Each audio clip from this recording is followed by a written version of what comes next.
Greetings and welcome to another edition of the most powerful platform for truth, bar none, anywhere on God's green earth.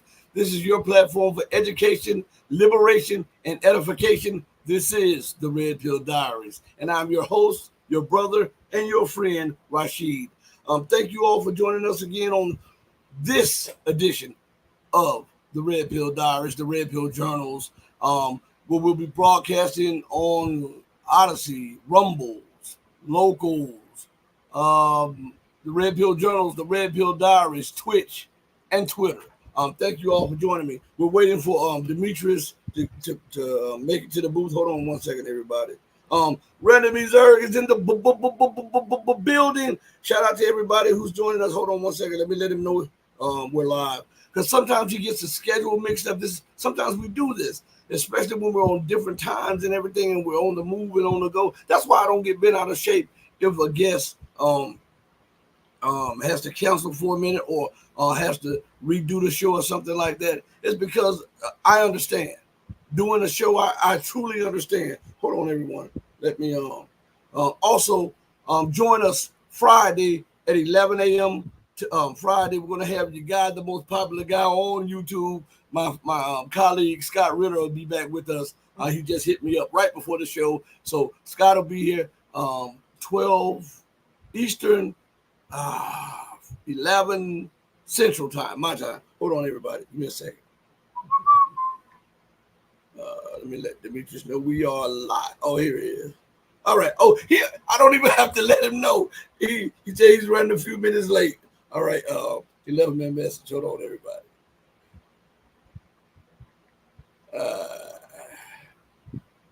Boom. So we'll be expecting Demetrius in the building soon. So everybody who's waiting for him, he just hit me up. He's just running a few minutes late. And I understand that. Again, I tell you that.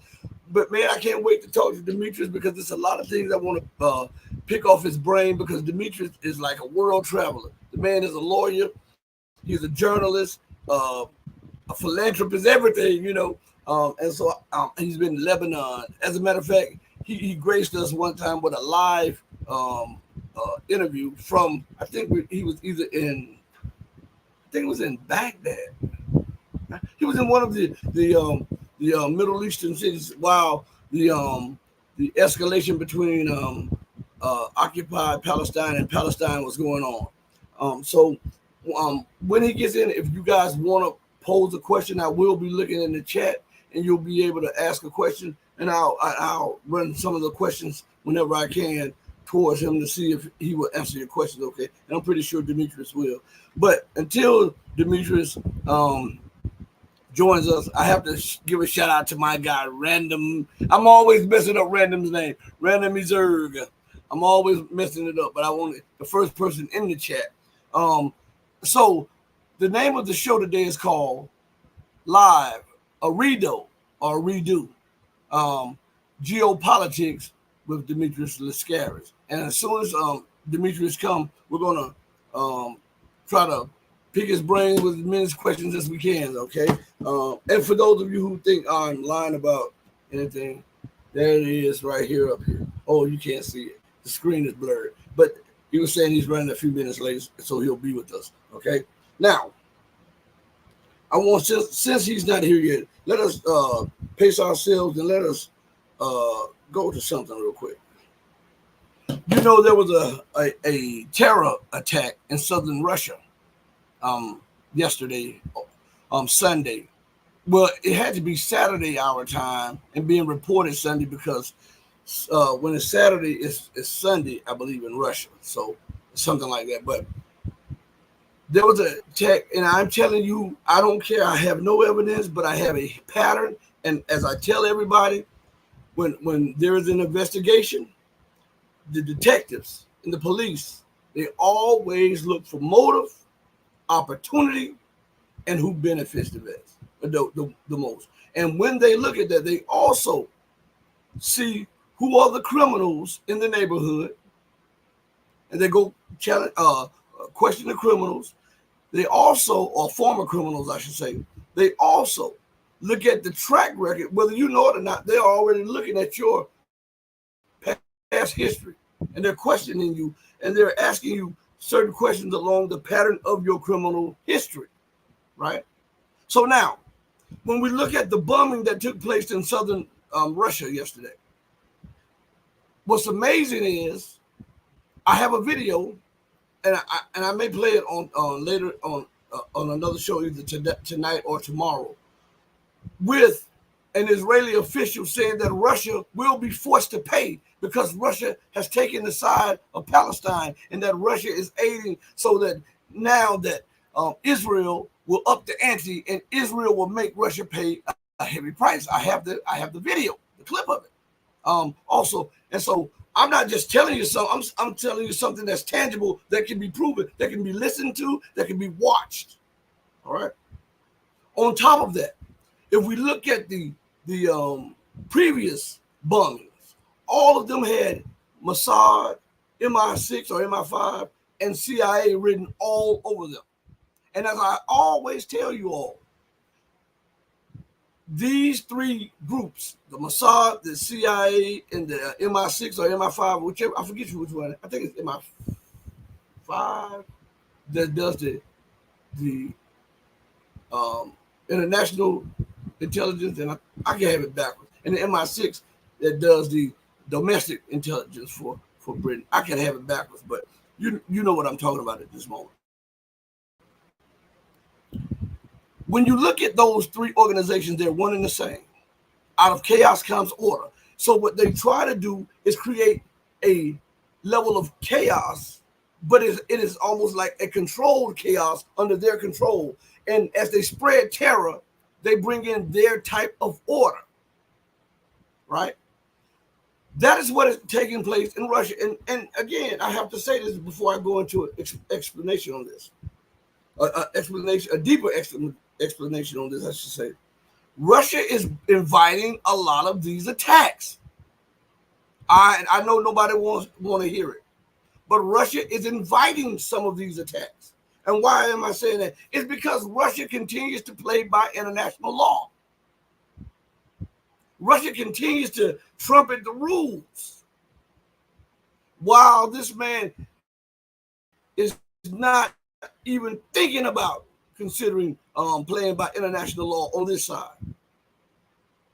Listen, if you've ever had to fight or had to mud wrestle, let's just say mud wrestle, the only way to subdue your opponent is to get in the mud with them. You can't beat the opponent by standing outside the mud wrestling ring. You can't beat your opponent in the boxing ring by not entering the ring. You can't beat your opponent in the octagon by refusing to enter into the ring. Now, when you're fighting this opponent and you're learning that this opponent is dirty, low down, and has a lot of tricks. Here's Demetrius right now. I'll bring him in. And that's my guy right there. How's it going today? Good, brother. Thank you. So sorry for being late again. I had another interview I had to do, and it went longer than I expected. But glad to be back. Man, it's cool. It's great to have you back. It's cool. And like I was telling the people, I say this man has a million hats on, lawyer, journalist, and everything else. So that's to be expected. And yet my head is bare. So Demetrius, tell me your take and your feel on what is actually starting to take place in the Middle East, with the Netanyahu openly talking about entering Lebanon and subduing Hezbollah. It's interesting. I mean, it's so horrifying and fascinating all at once, because I think we truly are living through a decisive conflict, or phase of a conflict that's been going on for decades. And it's decisive not only vis-a-vis the Palestinians and the Jewish Israeli population. It's decisive in terms of the overall balance of power in the world. What we're seeing is a historic shift away from Western hegemony to, what some people call a multipolar world. One thing's for sure, wherever this is going to end up, the power of Western governments and elites, and particularly the US, to impose its or their will on the non-Western world is in rapid decline. And what's happening in West Asia and Palestine is just one sort of manifestation of this. So I was watching. I just saw a report shortly before I started doing these interviews today, that Netanyahu is talking about winding the Gaza war down, and at the same time, he and his military leaders and his colleagues in his cabinet are talking about dealing with the Hezbollah question once and for all. I think what's going on here is that his military. Another fact I should mention is that last week, the chief spokesperson for the Israeli military, Daniel Hagari, who's a rear admiral in the Israeli Navy, came right out and said, "We cannot destroy Hamas. It's not going to happen." He said sand is being thrown in the eyes of Israelis by the leadership, which, as you can imagine, precipitated a sharp reaction from Netanyahu, because Netanyahu's stated goal from day one, this is his claim. His claim was, we're going to destroy Hamas, and that's why we're going into Gaza. I think it's now become apparent to a lot of people in the world that that was never actually the objective. It's not an achievable objective. What the real objective was to create conditions in Gaza that rendered it unlivable with the Palestinian population, so that once and for all they would leave, or at least as many as possible would get out. That was the real objective. And now the Israeli military is pushing back hard on this failed supposed objective of destroying Hamas. It's extremely fatigued. It's taken huge casualties. Thousands of people have been injured in the Israeli military. According to their own statistics, well over 300 soldiers, many of whom were officers, have been killed in Gaza in combat. Numerous other ones have been killed in northern Israel in fighting with Hezbollah. They need a break. The Israeli economy is plummeting. There are tens of thousands, if not hundreds of thousands, of people who lived in northern Israel who are saying either they won't go back or they're doubtful about whether they'll be willing to go back. And the only way they would go back is if Hezbollah is pushed north of the Litani River, which is in the southern half of Lebanon. So I think clearly the Israeli regime is in disarray. Clearly its military is hurting. The country is hurting economically. The psychology of the population, I think, has been permanently altered. They no longer feel invulnerable to resistance movements in Palestine and in surrounding countries. And when the dust has settled, and I think it's fair to say, sadly, that there's going to be a lot more death and pain and suffering. But when the dust is settled, Israel will no longer be the dominant power in West Asia. That is probably going to be, and in fact, I think already is, Iran. Whether you like Iran or not, this is just, I think, the reality. Iran and its allies are emerging as the most powerful force within the Middle East, and that's not a process that can be stopped. What we should be doing is trying to coexist peacefully with Iran and those who, like Iran, have been pushing back against Western hegemony for decades at great cost to themselves. This is, again, not an endorsement of the Iranian government. There's plenty you can criticize in the Iranian government. But there are certain geopolitical realities that we're having to come to grips with, and it's not just in West Asia. It's also in, China, the South China Sea, the Straits of Taiwan. That's another theater of this conflict. Another one, of course, is Ukraine. And then we're seeing tectonic shifts in Africa, in sub-Saharan Africa, where the French are getting just unceremoniously booted out of countries that they've colonized and dominated for decades. We don't talk much about that in the Western media, but that too is an extremely important development. So I think we are watching history in the making, and the real danger for us is that this ultimately leads into a nuclear war. That's what we have to be most concerned about. You know, Demetrius, I was thinking about this whole situation with Gaza, and I was going over some information that was fed to me prior to October 7th, and now I'm looking at the whole situation. Could this be, some of this be a head fake, because the United States, before they confront Hezbollah, Israel must have a lot of U.S. forces to back it up. It must have a lot of U.S. military power in the region. And it also must be on a war footing or something like that. Now, when we look at the situation right now, America has a dock in Gaza. She has deployed over 3,000. Most people don't even know there's over 3,000 troops to Jordan. She has deployed more troops to Israel, and now there is a aircraft carrier group on its way to the Mediterranean. Could the Hamas situation have just been a small part of a major plan for the U.S. and Israel to finally, quote unquote, handle this problem called Hezbollah?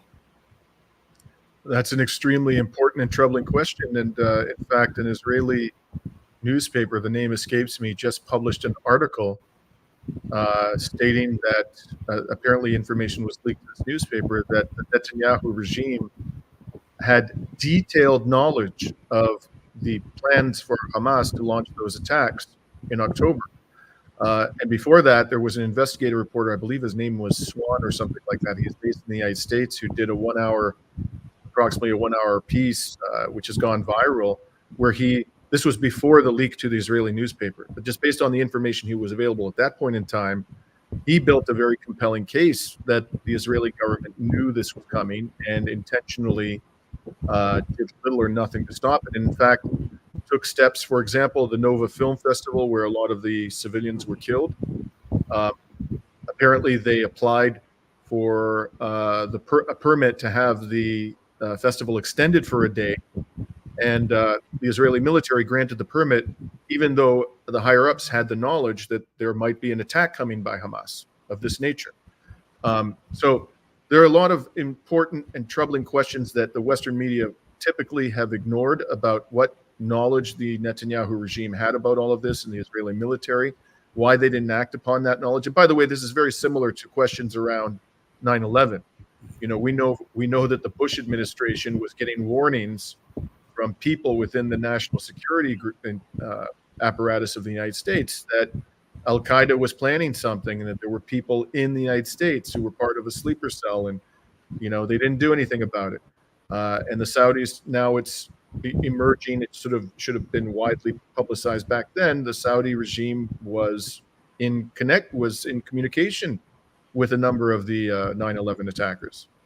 So we're seeing something very similar. I mean, I think at the end, when the historical record has been settled and this has been thoroughly examined, we may ultimately come to the conclusion that this was all designed or part of a pretext for a genocidal project. Finally, for once and for all, to rid Palestine of its indigenous population and give the Israelis the pretext that they needed to launch a larger war against Iran and its allies in the region, because the Israelis simply will not tolerate a situation in which they are not the dominant power in West Asia. These are very important questions. I think the time will come when we'll have to deal with them in a more thorough and diligent manner. But right now, I think the immediate concern has to be to bring an end to the slaughter and avoid a larger conflagration. Because if it happens, we're already in a world where the risk of nuclear war is highly elevated, and huge numbers of people are being killed and dispossessed and maimed and terrorized every day, not just in West Asia, but other parts of the world that I mentioned. And the priority has to be to bring an end to the violence as quickly as possible.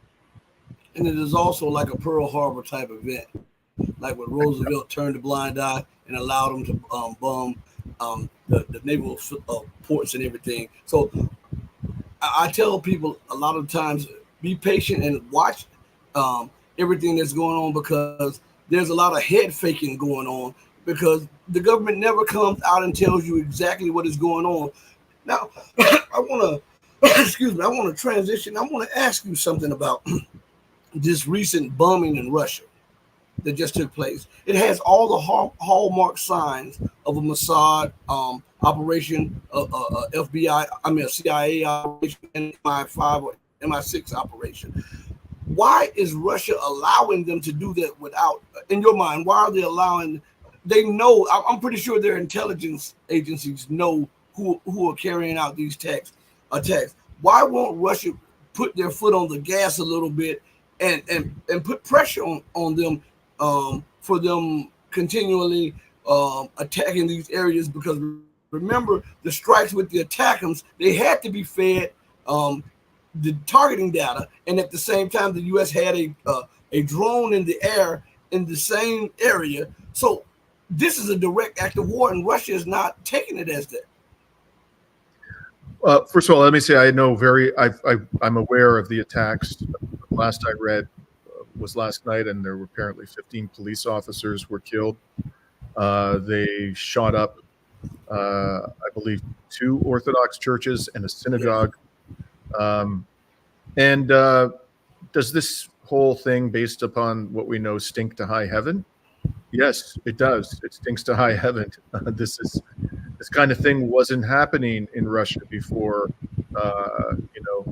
the Ukraine war, and particularly before the Ukrainian military was getting obliterated. So at the same time, I don't know, and it's possible this had nothing to do with Western powers or, any Western proxies. I'm skeptical about that, but it's possible. Let me just say that even if the Russians come to the conclusion correctly that somehow the West was behind these acts of terrorism, that's clearly what they were. I hope very much that the Russian government doesn't decide to engage in a tit for tat and continues to play three-dimensional chess while Western governments play checkers and do it badly. So, for example, one of the ways in which the Russians have reacted to the authorization that was given to the Ukrainians to launch strikes deep into Russia with Western weaponry was to enter into this deal with North Korea. And, where effectively they've entered almost into a NATO-like military alliance. And it's clear that North Korea's missile technologies are very likely going to be improving dramatically, which is a serious matter for the United States and its allies in Southeast Asia, given that North Korea has atomic warheads. So another way that the Russian Federation could respond to this, who knows, maybe there's already an initiative in this regard, is that they could give the Houthis, the Ansar Allah movement in Yemen, more sophisticated missile and drone technology, take out, U.S. naval assets or British naval assets in the Red Sea or the Indian Ocean. I don't want to see any of this stuff happen, because it also ultimately could lead to further escalations. We're already in a very dangerous place. But so far, the Russian Federation has responded in this manner rather than engaging in a direct tit for tat. And Putin's coming under a lot of pressure to do exactly what you suggested he might do. I hope he continues to resist that pressure, because he's not dealing with sane or rational people on the other side of the table. They're not sane or rational. These people in Washington and Brussels and other major Western capitals are completely bonkers. I'm not a psychiatric expert, but my opinion as a layperson is these people have gone off the deep end. There are no adults in the room, and the only restraint being shown, despite the narrative that's coming out of the Western media, which is that it's Putin who's crazy and reckless. In fact, it's the Russians and the Chinese and the Iranians who have shown strategic restraint and patience. Our side is just seems hell bent on destroying the world. Frankly, it's astonishing and very, very alarming. I go back to this situation in southern Russia, and when you're dealing with an investigation, you've been a journalist. You know that motive, opportunity, and who benefits the most. Well, what are the odds that Victoria Nuland says that Russia will be forced to pay a price? Just recently on RT, there was an interview with an Israeli official who says, and he was really pissed. He was talking about how Israel will make Russia pay for taking the side of Gaza, and then he was just going on this tirade about Russia is going to be forced to pay. And then you have Joe Biden talking about Russia paying, and this took place on the Caspian Sea. That was close to the Caspian Sea, which Iran and Russia are already talking about running a pipeline through, and also a new waterway through, and it happens in a Muslim majority republic in Russia, and it only targeted so-called Jews and Christians. this has all the signs that this was intended to start ethnical and religious strife Mm-hmm. to try to weaken Russia on its southern flank. I agree with all of that. Ultimately, does it mean that they are behind it? That any of these Western forces are behind it? Not necessarily, but as I said, it stinks to high heaven. I just want to say something about this Mossad character. Threatening Russia. I mean, if these people, again, were adults, if they actually thought rationally, they would understand that Russia could do far more damage to Mhm. Israel than Israel can do to Russia. Russia doesn't have to actually attack Israel either with conventional weapons or with nuclear weapons, of which it has many more than Israel, and including much more sophisticated delivery systems than Israel has. It has hypersonic weapons, for God's sake. But it doesn't have to do any of those things to cause immense damage to Israel. All it has to do is provide some of this conventional weaponry to Syria. The Syrian government wants to recover the Golan Heights, which under international law belonged to Syria and were occupied by Israel in 1967 and then illegally annexed by Israel under Israeli law. So Syria has plenty of motivation to attack Israel. It's constantly getting attacked by Israel. What if the Russians gave, the Syrians their new S-500 air defense systems, which are the most sophisticated air defense systems in the world? You might start seeing some Israeli F-35s fall out of the sky. What if they gave them some Iskander missiles, which travel thousands of kilometers a mile per hour, or supersonic, bordering upon hypersonic missiles? The Israelis aren't going to be able to take those out. What if they start giving the Syrians their most advanced artillery systems, long-range precision artillery systems, which are coming onto the battlefield of Ukraine and have been tested in combat? These people are nuts. I mean, the Mossad official and publicly is threatening the Russian Federation when the Russian Federation has, close, important strategic allies in West Asia who would love nothing more than to get their hands on Russia's most sophisticated weaponry. I think this is, again, just emblematic of the fact that the people who are running the state of Israel and Western countries generally are behaving in ways that are destined to result in the end of Western hegemony. They are, if they were thinking rationally, and even if their singular goal was to maintain global dominance, they would not behave the way they're behaving. Mhm. So, do you think that there will be a regional conflagration there? Because it seems like Netanyahu is ready to just say to hell with everything. I'm going to do any and everything that I can to stay in power as long as I can, so that I don't go to jail. Yeah, Rashid, I hope I'm wrong, man, but I really don't see how this is going to play out other than by means of a major war, because there's no suggestion that the Biden administration is prepared to put a stop to this. So the one little glimmer of hope I have is that the defense minister of Israel, Yoav Gallant, who, by the way, is now the subject of a request for an arrest warrant by the International Criminal Court, I read that he just flew to Washington for very important talks. The statements he was making suggested that there's a decision going to be made in close consultation with the Biden administration about what to do in regard to Hezbollah.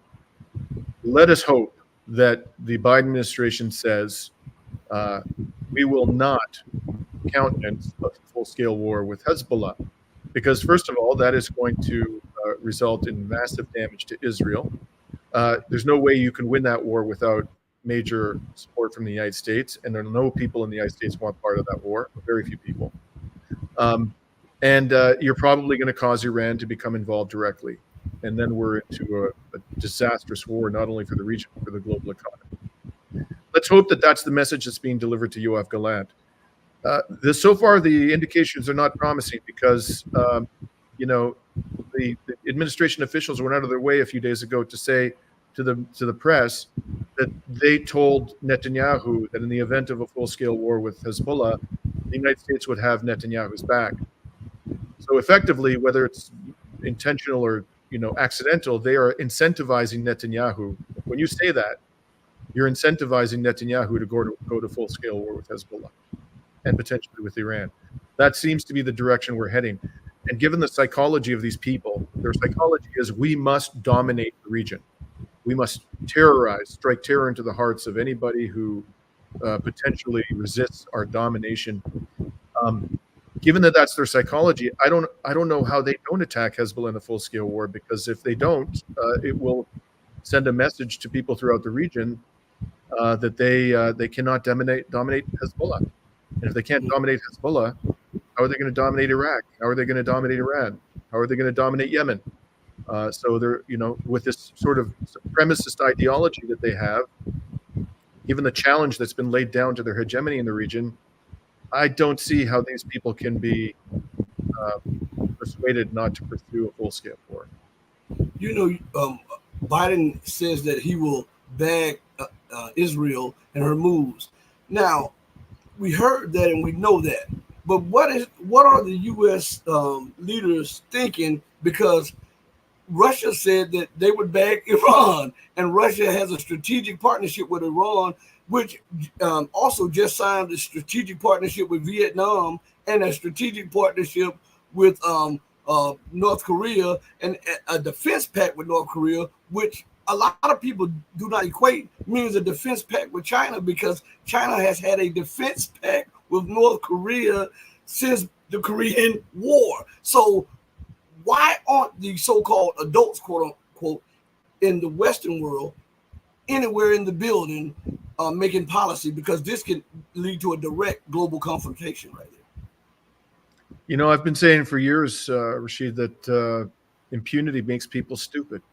It's not that they've never had to be held accountable for their crimes and their incompetence, and so they don't appear to have any incentive to think or behave rationally. They think they can get away with anything, no matter how disastrous it may be. I mean, look at the Iraq War. By any rational measure, the Iraq War was not only illegal and profoundly immoral, it was, from a strategic perspective, an absolutely asinine thing for the United States to do. It created terrorism. It actually ended up fomenting terrorism in the region, not restraining or defeating terrorism. It caused massive hostility towards the United States in the region. Iraq actually was, its government, that of Saddam Hussein, was hostile to Iran, which the United States was trying to contain. And now you have a government in Iraq that is aligned with Iran. And you have militant groups in Iraq that are firing upon Israel and are being armed by the Iranians.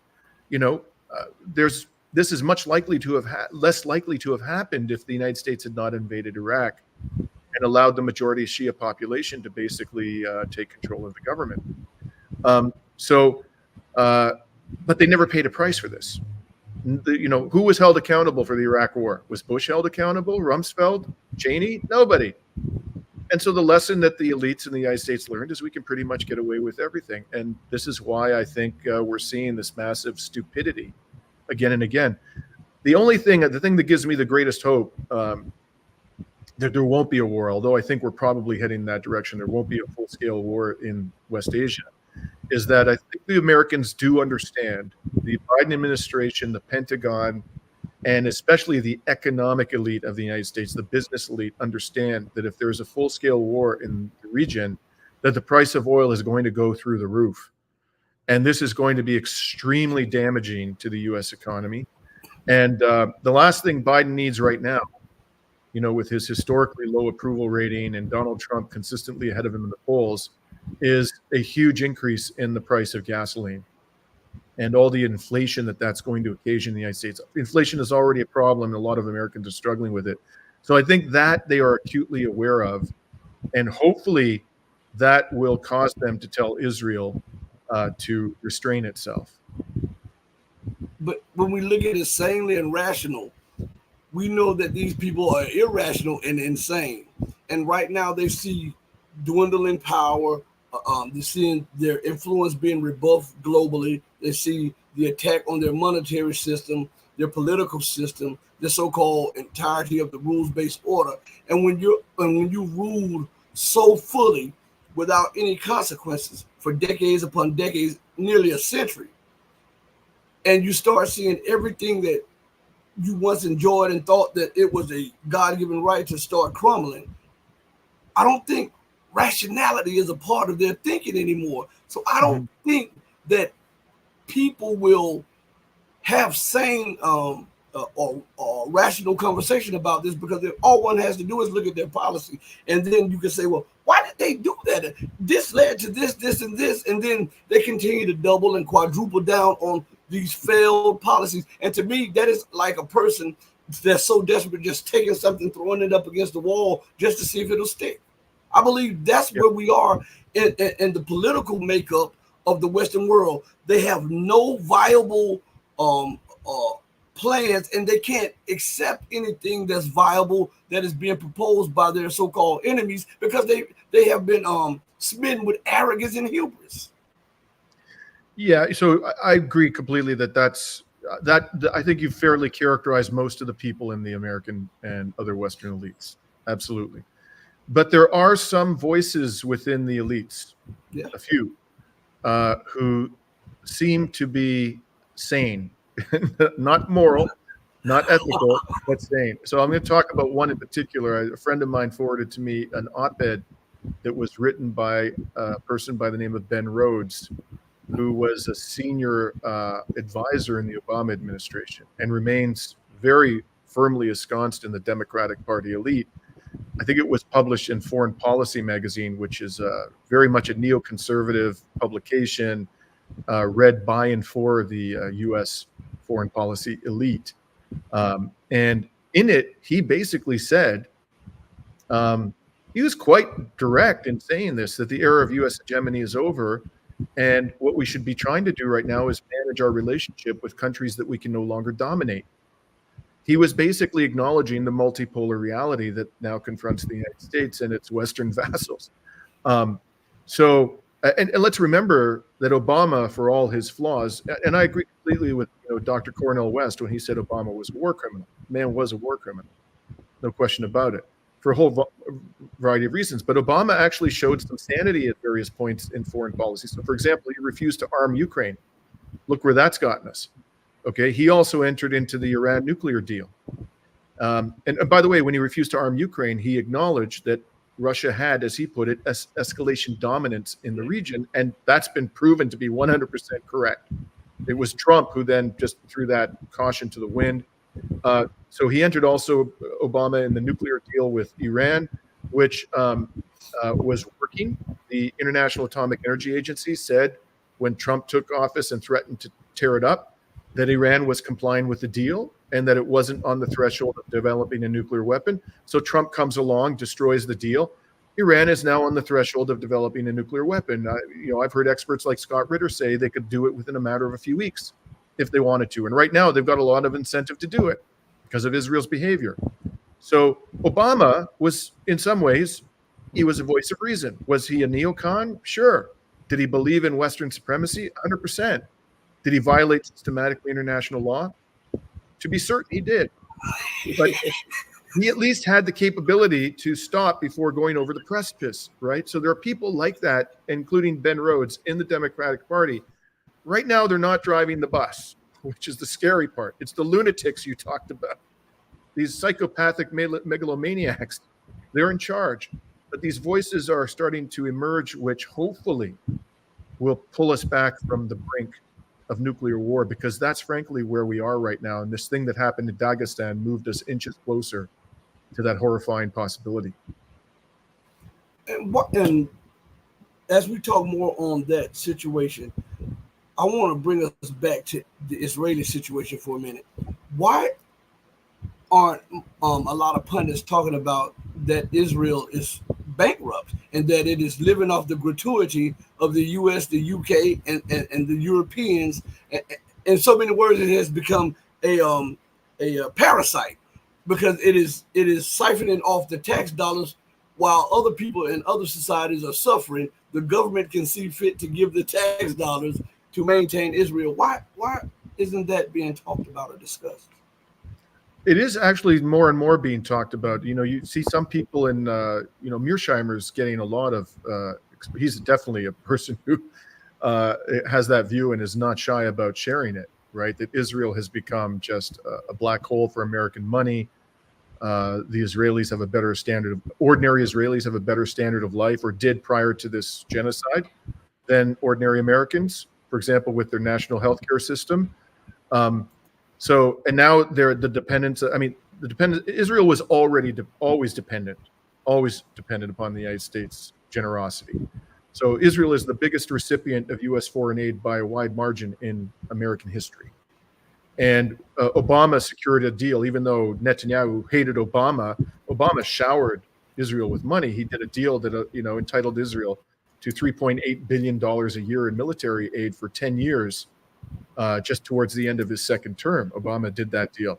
And that may not sound like a lot to relative to the U.S. budget, but for Israel, a country that small, $3.8 billion a year, it was already dependent. There's no way Israel could have the quality of life that it has and the military dominance that it enjoyed for many years without billions of dollars annually in U.S. military aid. And now its dependence upon the United States has skyrocketed because, for example, it's now facing sanctions from Turkey. It is now having great difficulty, having products delivered to and from its ports because of the actions of Ansar Allah and other resistance groups in West Asia. It has pulled hundreds of thousands of able-bodied men out of the economy in order to fight this genocidal war in Gaza and the losing conflict with Hezbollah in northern Israel. Hundreds of thousands of people, John Mearsheimer, I think, said in excess of 500,000 Israelis have left Israel. Last week, the Hezbollah published a video, this extraordinary 9 to 10 minute video, which showed footage taken by its drones over sensitive military targets in Israel. And I understand that the next day, 68,000 Israelis left from Ben Gurion Airport, which was apparently a record number of departures. So who are these people who are leaving? It's the people in Israel who are living paycheck to paycheck. These people they're not really in a position to just get on a plane at the drop of a hat and leave the country. The people who are leaving are probably the ones who are most highly educated and occupy positions of managerial positions, professional positions in the economy. Their departure all of this is coming together to cause devastating damage to the Israeli economy. And the only way it can be sustained is with ever larger amounts of U.S. and other Western forms of aid. I think that's just not sustainable for Israel. Israel's in serious trouble right now. Yeah, I want to bring something to the screen 1 second, if you will allow me. Sure. This is pertaining to what you were talking about the nuclear deal and everything else. So I'll bring it up on the screen. Hold on 1 second, and let's see if we can play it. The United States is going to start sanctioning our allies and their banks and their businesses because we walked away from a deal, and we're going to force them to do what we want them to do. Even I don't know though if you can agreed to the I can. deal we came to. Are you? I got what it said. That is a Can recipe. you hear it? Yep. Okay, let me finish it. Okay, because I couldn't hardly hear. All right. Quickly, my friends, for them to walk away from Ukraine, where they are already very dicey and ready to say, well, we've done our bit. They were ready, in many cases, to say, well, we're the ones paying the price for your sanctions. It was Obama who went out and actually put together a sanctions regime that had an impact. I went to China. We persuaded China, don't buy more oil. We persuaded India and other countries to step back. Can you imagine trying to sanction them after persuading them to put face sanctions to bring Iran to the negotiating table? And when they have not only come to the table, but they made a deal, we turn around and nix the deal and then tell them you're going to have to obey our rules on the sanctions anyway. That is a recipe very quickly, my friends, business people here, for the American dollar to cease to be the reserve currency of the world, which is already bubbling out there. So this goes Are you this kidding goes me? right along with what you were saying. This was John Kerry talking, and he was talking about how if America pulled out of the nuclear deal, how after um, promising this and that to other nations, if they came into the nuclear deal and put pressure on Iran to accept the nuclear deal, and then after getting everybody on board and then getting Iran to sign the nuclear deal, America pulls out of the nuclear deal and then threatens to sanction the very people that she brought to the nuclear deal. This, my dear, is a recipe for the end of the dollar as the world's reserve currency. Now, isn't that exactly what took place after? I mean, to the T, what he described, that if America and her partners did X, Y, and Z, that this would lead to the demise of the dollar. And then we have, and you know, I'm no fan of Biden, but Trump pulled out of that nuclear deal. Biden has stayed out of that nuclear deal, and we're looking at a downward spiral of dollar hegemony and the collapse of Western power. Wasn't this forewarned by John Kerry in that speech right there? Yeah, I don't know when he said that. It's the first time I've ever seen that speech. Do you know what year that was? It's very interesting that he said that. You know what I'll do? I'll just I will text you. I'll send it to you. Email the entirety of the speech. But I'm guessing that it was because the way he's talking, it sounds like Trump had not yet pulled out of the Iran nuclear deal or had just done it. So this is probably, I'm guessing, No, back, or is it more recent? This was done right, I believe, right when the Biden, not Biden, but Obama was ending his presidency.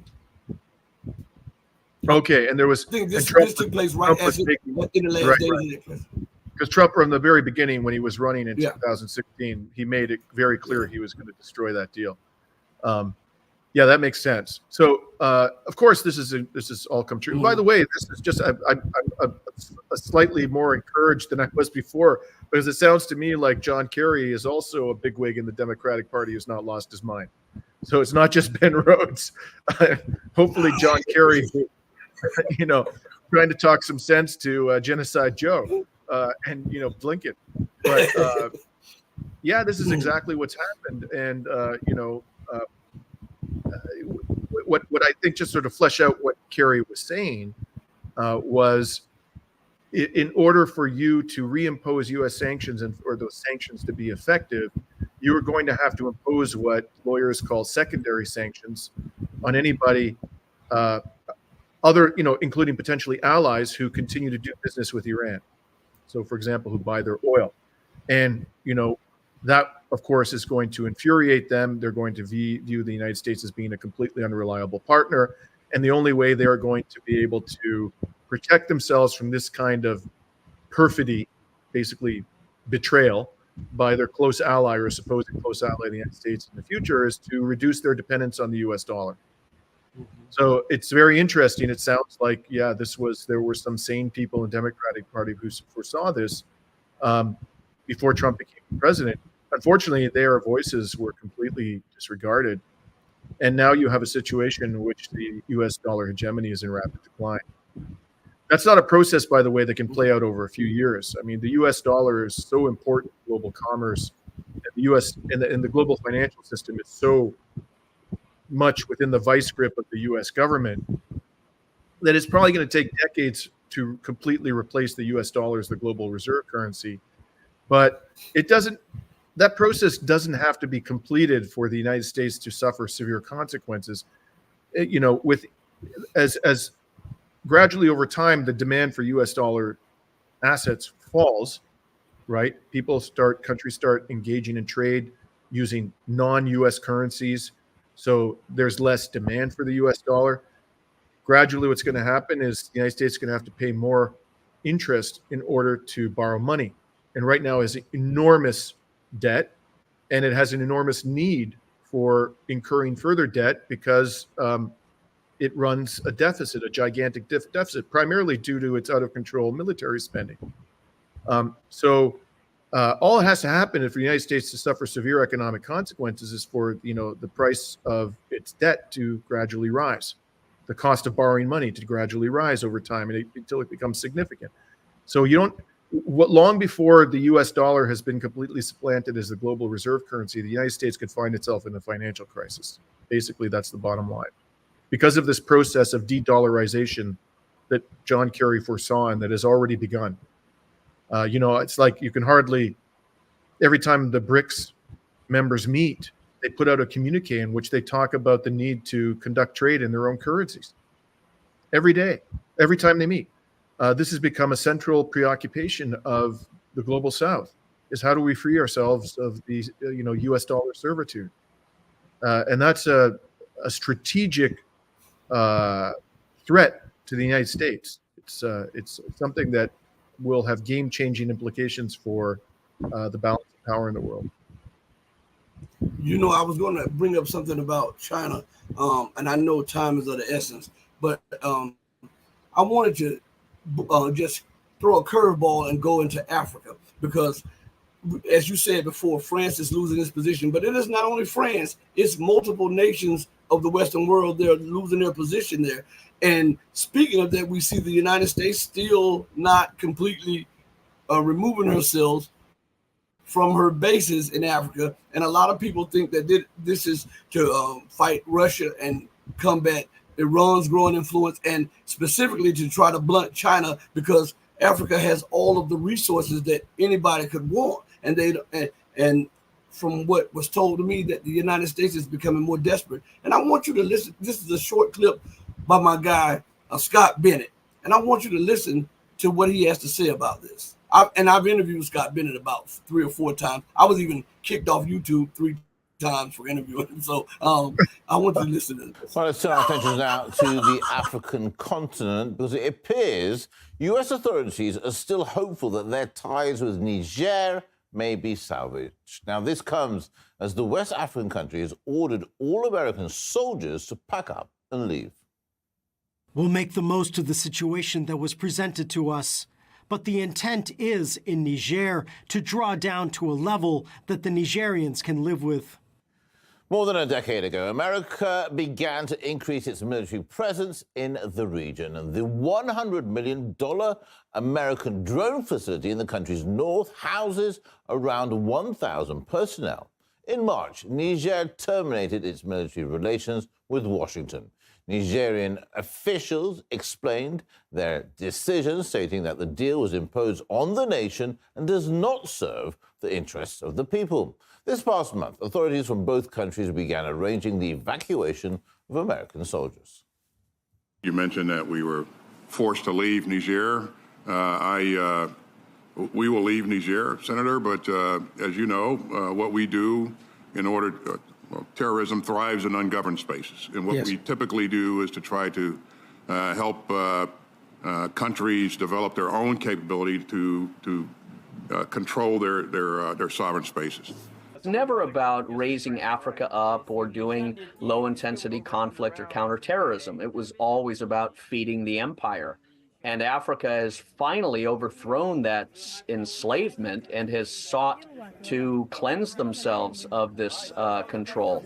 And now you see the West panicking and desperately trying to negotiate any way to stay in Africa so they can continue their nefarious activities. There's nothing good that the United States brings to Africa whatsoever.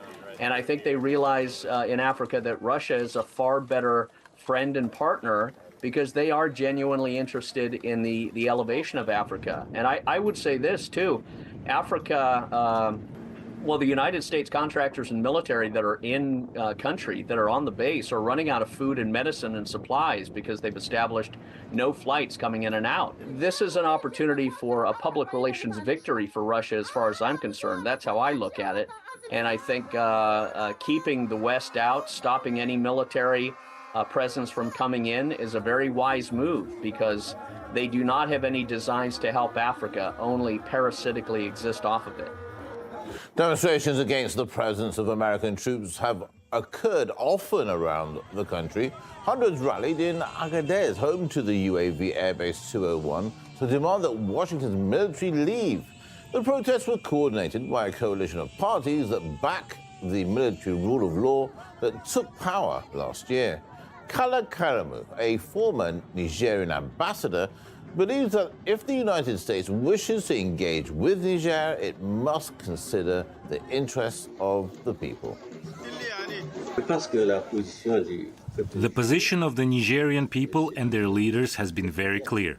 We never said that we would not negotiate with anyone. We have never identified with whom we're going to negotiate and on what basis. We have a problem of our own and we want to solve this problem. That is to say, we want to ensure the security of our territory ourselves, and we want to have partners who are ready to respect the conditions under which we want to establish this cooperation. If the United States of America decides to revise its copy and adapt it to the necessities or needs of the Nigerian people, obviously we will discuss that. But there is a principle that is immutable. We don't want foreign troops on our territory. This has created so many problems for us. The fact is that no country, regardless of our ties with it, has the right to come and settle on our territory without observing the agreements defined by our Constitution. Okay, now let me put it like this. America has bases in Colombia. She's been fighting a drug war for 50 to 60 plus years, and it's only gotten worse. Look at Haiti, the situation in Haiti. Look at Iraq, Lebanon, Syria, Afghanistan, and the list goes on and on. So America continues to talk about fighting terror, but terror continues to follow her. And I'm not just speaking about America in general. I'm talking about the whole of the Western's unified position. Why is it hard for them to recognize that other people have the right to self-determination and they don't need Western boots on their grounds? Because it would be an outrage if Mali had troops in London, or if the Democratic Republic of the Congo had a military base in California. Why are Western people so outraged at the thought of someone else having a base on their territory, but they have no problems with putting multiple bases in other people's territories, dominating them? Well, you said a lot there, so I'm just trying to unpack it. But I believe, and I can't prove this, but I know that the U.S. government and other Western governments have very capable legal advisors speaking to them on a regular basis. They have armies of lawyers at their disposal. I have no doubt that the American government or other Western governments understand the fundamentals of international law. And, if a sovereign state says, get out, unless they have some kind of treaty obligation which deprives them of the right to expel your forces, you have to get out. So I just think they don't care. They don't care about international law. They don't care about the right of self-determination of peoples in Africa in particular. And a lot of people in the West, I think, have been either brainwashed by this mentality that, people of European origin have an inherent divine right to dominate the world, or they took a practical view of this. And the practical reality, which some people in the West, I think, understand, is the reason why Africa is so poor relative to the West, and the West is so materially prosperous relative to Africa, is that we have been basically pillaging and raping and destroying and dominating African countries for centuries. Africa should be every bit as wealthy. It has the human potential. It has the natural resource potential. It has ancient civilizations. It should be every bit as wealthy and prosperous, perhaps even more so than Western countries are. The only reason they have we went over there, we deprived African peoples of their right. We carved up, the continent in ways that actually made no sense from a sort of ethnical or religious or historical perspective. We divided and we conquered. We inserted our forces there, and then they protected the business interests of Western capitalists who have systematically pillaged and destroyed Africa. And the problem Africans had for a long time is that there was no other game in town, certainly after the Soviet Union fell. When the Soviet Union existed, there were a lot of liberation movements in Africa which were had allied themselves with the Soviet Union. And, for example, the ANC and the Black South Africans who fought against apartheid. The Soviet Union was on their side. It was Western countries that were on the side of the apartheid regime until the very end, when its demise became inevitable. And then so this other alternative disappeared when the Soviet Union fell, but now there is another game in town, and that game is Russia and China, who have a very different way of dealing with African nations to this very day than the West. They have a view that they should enter into win-win relationships with their partners in the global South. They can enter into mutually beneficial trade agreements and, foreign investment agreements, whereas the West has the view that it should be hierarchical and entirely exploitative, their relationships with countries in the global South. So now that they have this other opportunity, they're saying, yes, we want that other deal. We want the approach that China and Russia take to dealing with us. We're fed up with you, and you have to get out. And it was very interesting to hear the language at the beginning of that RT report. One of the American officials was quoted as saying, we are going to work with the people in Niger to get the troop levels down to a point that they can live with. What part of zero troops does this lunatic not understand? They don't want any troops, no troops, okay? He thinks that they are going to be persuaded to tolerate an indefinite U.S. military presence if they remove like 1,000 soldiers or a few hundred soldiers from it, because it's ridiculous. These people live on planet Mars. And then you heard Lloyd Austin, who, like all, defense secretaries of the past 20 years, is a pathological liar, saying, we were going to eventually get out. He said, we're going to eventually get out.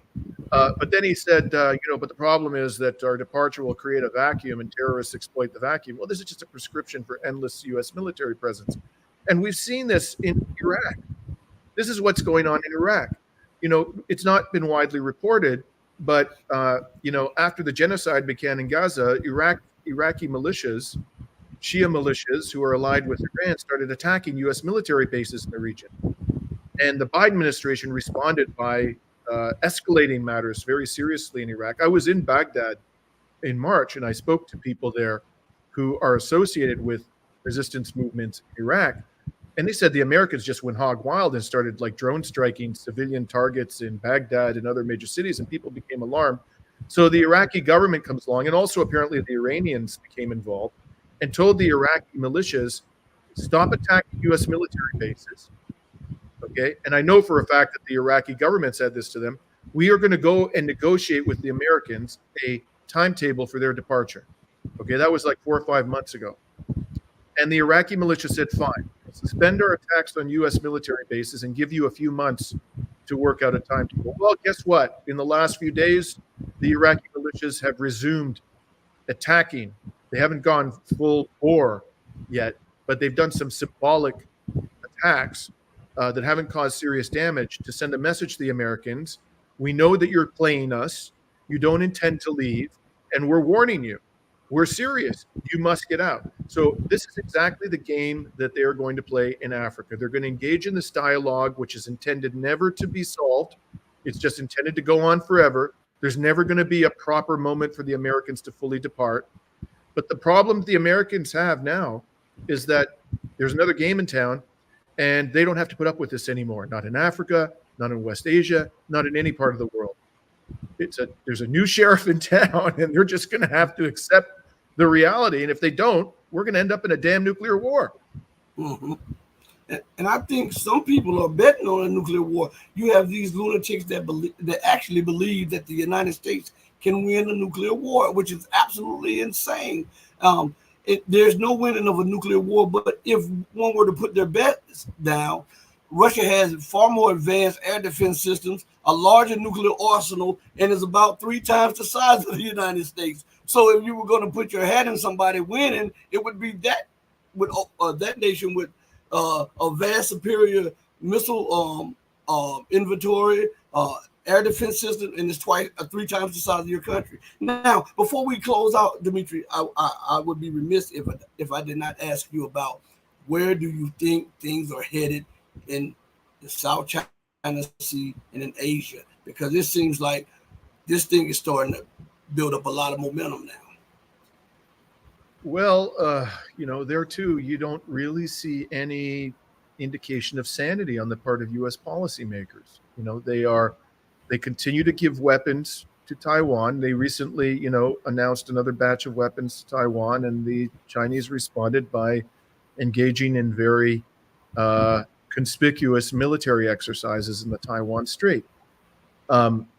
And they continue to send their naval vessels into disputed waters, provoking. There's been numerous times in the past few years where there was almost direct military confrontation between Chinese naval vessels and U.S. naval vessels. And you have idiots like Trudeau, the Canadian Prime Minister, sending our Lilliputian naval assets. We have like this almost inconsequential navy, but we send them along not because we're going to actually make a difference in terms of the military balance of power in the Taiwan Straits, but purely to aggravate the Chinese. It's total insanity. You have U.S. military planners who are openly saying, eventually we're going to war against China. This is an extremely dangerous situation right now in the South China Sea. And let's be very clear about this. This is not a war that the United States can win. It's going to get absolutely obliterated, even if it doesn't go nuclear. It's going to get obliterated. The United States cannot maintain a naval presence in the South China Sea, in the Straits of Taiwan, that can survive attacks, land-based and air attacks and naval attacks by the Chinese Navy. You'd be fighting a war that is a logistical nightmare for the United States, and which is exactly what we're seeing in Ukraine, by the way. When Obama said that the Russians had escalation dominance there, where are the weapons coming from to keep the Ukrainians in the fight? They're coming from across the Atlantic predominantly. And then they have to, once they enter Western Ukraine or Southern Ukraine through Romania, they have to get to the front. And the Russians have an opportunity to attack them. Whereas the Russians, their weaponry and their men are coming from just across the border. So for them, this is a much less logistically challenging conflict than it is for Ukraine, because Ukraine is depending upon a source of weaponry that is across the Atlantic Ocean. Okay, you have the same situation in China. If you try to send major U.S. naval forces into the South China Sea, they have to be supplied. They have to be protected, and they have to be supplied. U.S. forces have to be supplied. Where are they going to come from, the supplies? And the troops are going to rotate in and out. This is a much easier war for China to fight than it is for the United States. It's doomed to lose. And so this is, again, the United States, it will find itself in a losing situation inevitably in a conventional war. And then the risk is that it decides to go nuclear to avoid a strategic defeat. And let's remember, the United States is the only country that's ever used nukes. And it used them twice on civilian targets. It knowingly incinerated tens of thousands of Japanese children when Japan was on the verge of surrender. So people should be very, very concerned, not about Russia or China going nuclear. The real danger is that the United States government goes nuclear because it engages in a conventional war that it is doomed to lose. And closing on that, there was a report came out last year from the U.S. DOD and other intelligence services saying that China has a shipbuilding lead over the United States. They have a shipbuilding capacity that outstrips the United States and NATO by over 200 times. That is absolutely insane to try to go to war on this person's front doorstep, and they outstrip you in manufacturing of warships, you and your allies, by over 200 times. You can't win a war like that. That's insanity. Would you say in close? Absolutely. And the Chinese don't need to out construct the West when it comes to naval vessels, because most of the fire is not going to be coming from sea-based assets. It's going to be coming from the coast of China. They don't have to send naval vessels into the Taiwan Strait to devastate any U.S. military assets in the waters off of China. They can use their air force. They can use their missile systems. But the fact that they can outproduce the U.S. should be like the nail in the coffin of any stupid notion that the U.S. can win that war. It cannot win that war. And if you listen to independent military experts from the United States, they're adamant about this. People like Daniel Lewis, Lieutenant Colonel Scott Ritter, Douglas McGregor, Mearsheimer himself, who is no friend of China, but who was educated at West Point.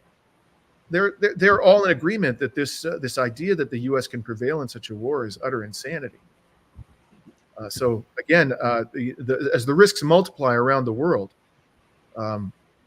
it becomes almost inevitable that we're going to end up in a full-blown global conflagration. So I cannot stress enough that people need to be prioritizing this issue. We need to force Western governments to engage in serious de-escalation before it's too late. And once again, my brother, you kick butt. Thank you for joining me. I'll send you a link to the show in a few minutes, man. I really, really appreciate it, Dimitri. It's always great talking to you, brother. All right, be safe out there, man. You too, brother. Everybody, all right, everybody.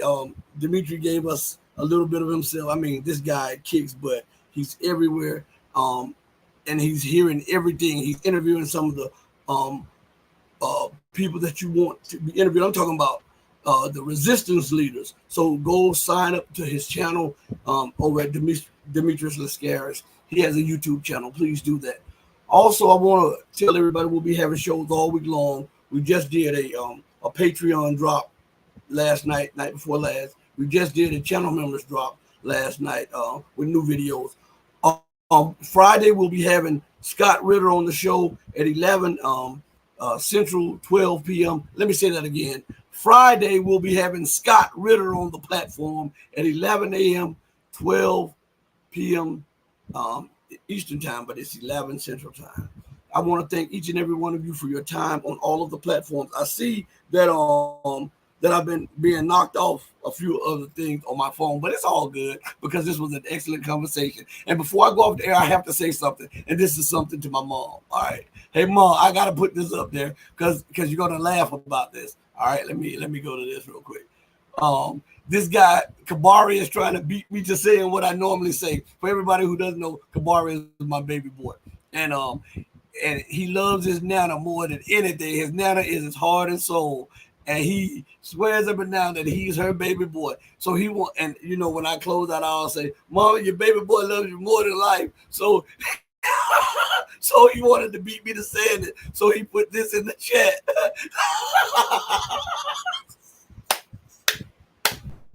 This is unreal, Mom. You made that monster there. That's your beast that you have to deal with, because that boy is Nana or nothing.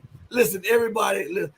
Thank you all for joining me on the most powerful platform for truth, bar none, anywhere on God's green earth.